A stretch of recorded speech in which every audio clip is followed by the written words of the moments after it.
Ulfaatoo kabajamtootaa fi jaallatamtoota hordoftoota keenya guyyaa har'aa ibsa Koomishiniin Siviil Sarviisii Federaalaa baase tokko kan isinitti himu ta'a. Fulbaana bara 2018 irraa eegalee hojjettoota mootummaatiif fooyya'insi mindaa taasifamuuf akka jiru mootummaan akka murteesse Koomishiniin Siviil Sarviisii beeksisee jira. Fooyya'insa kanaanis mindaan gadi aanaan hojjettoota mootummaa birrii 4,760 irraa gara birrii 6,000tti akka guddatu. Lammaffaa irratti mindaa olaanaan hojjettoota mootummaa birrii 21,492 irraa gara birrii 39,000tti akka guddatu. Akkasumallee mindaan ka'umsaa eebbifamtoota digirii birrii 6,940 irraa gara birrii 11,500tti akka fooyya'u fi hojjettoonni mootummaa siviil sarvisii ala hojiiwwan garaagaraa irratti hundaa'anii jiran fooyya'insi mindaa akka isaaniif taasifamuuf ibsameera.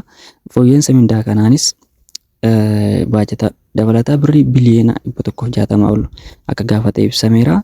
Baasiin waliigalaa kan waggaa mindaadhaaf ba'us mootummaa irraa birrii biliyoona 560 akka ga'u himameera. Waan faana turtaniif guddaa galatoomaa jechuu barbaanna. Nagaan nuuf tura.